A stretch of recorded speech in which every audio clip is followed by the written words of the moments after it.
बालविवाह रोखण्यासंदर्भात अत्यंत महत्त्वाचे आवाहन.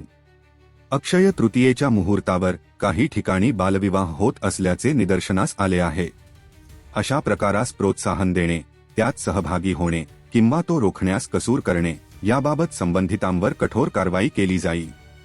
नागरिकांनी याबाबत सतर्क राहावे. या संदर्भातील कोणतीही माहिती तात्काळ टोल फ्री चाइल्ड हेल्पलाईन क्रमांक 1098 वर तसेच पोलीस प्रशासनास कळवावी. राज्यातील सर्व सरपंच, ग्रामपंचायत सदस्य, स्थानिक लोकप्रतिनिधी आणि नगरसेवक आदींनी याबाबत पुढाकार घ्यावा. आपल्या कार्यक्षेत्रात बालविवाह होणार नाही याबाबत नेहमी अग्रेसर राहावे, असे आवाहन महिला व बालविकास मंत्री आदिती तटकरे यांनी केले आहे. नमस्कार, मी आदिती वरदा सुनील तटकरे, मंत्री महिला व बालविकास विभाग, महाराष्ट्र राज्य.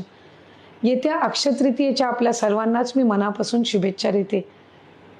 येणारं हे संपूर्ण वर्ष आपल्या सर्वांसाठी सुखसमृद्धीचं जाओ, आनंदायी जाओ, यशमय जाओ अशीच प्रार्थना करत असताना खऱ्या अर्थानं एका गंभीर विषयावर मी आपल्या सर्वांचं या व्हिडिओच्या माध्यमातून लक्ष वेधून घेण्याचा माझा प्रयत्न आहे.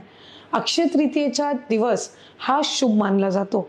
अनेक विवाह, अनेक शुभ कार्य असतील, याच्यासाठी सर्वात उत्कृष्ट जे दिवस असतात किंवा जे शुभ काळ म्हणून ओळखले जातात त्याच्यातलं एक अक्षय तृतीय.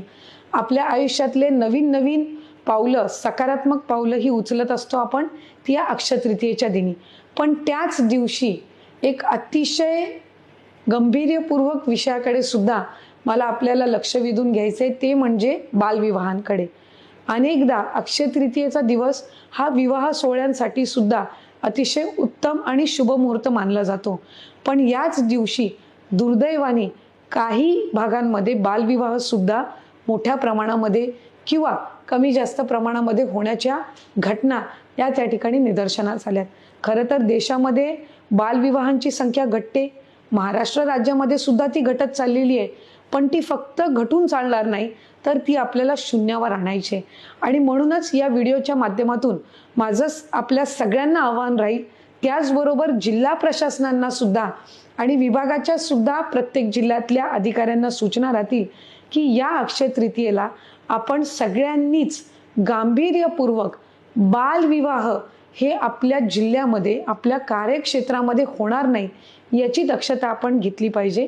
खरं तर बालविवाहाच्या संदर्भामध्ये कडक पावलं ही प्रशासन सुद्धा उचलत आहेत.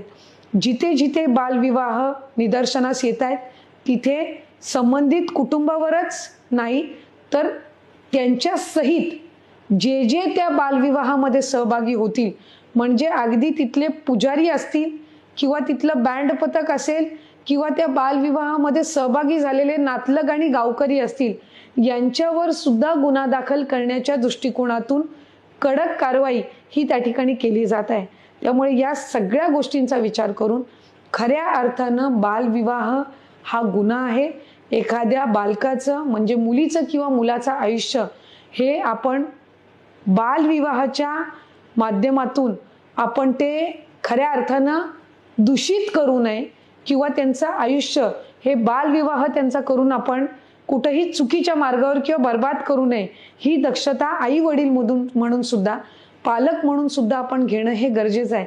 त्यामुळे माझं सर्व पालकांना, सर्व नातलगांना आणि प्रशासनाला त्या ठिकाणी आव्हान राहील की अक्षय तृतीयेच्या दिवशी अधिक जागरूक राहून आपण आपल्या आपल्या कार्यक्षेत्रामध्ये बालविवाह होणार नाहीत याची दक्षता ही त्या ठिकाणी घेतली पाहिजे. आणि जिथे जर दुर्दैवाने अशा पद्धतीच्या घटना आढळल्या तर त्याच्यावर कडक शासन करण्याची त्या ठिकाणी विभागाकडून आणि स्थानिक प्रशासनाकडून कारवाई जी आहे ती केली जाईल याची सुद्धा नोंद ही संबंधितांनी त्या ठिकाणी घ्यावी. माझी या व्हिडिओच्या माध्यमातून संबंध राज्यातील ग्रामपंचायतीचे सरपंच, त्यांच्या संपूर्ण कार्यकारिणीला, त्याचबरोबर शहरातल्या सुद्धा स्थानिक लोकप्रतिनिधींना विनंती राहील की आपण याच्यामध्ये पुढाकार घ्यावा आणि आपल्या आपल्या कार्यक्षेत्रामध्ये बालविवाह होणार नाहीत यामध्ये आपण सगळ्यांनी सुद्धा अधिक अग्रेसरपणाने त्या ठिकाणी भूमिका घ्यावी, अशीच माझी आपल्या सर्वांना विनंती राहील. धन्यवाद.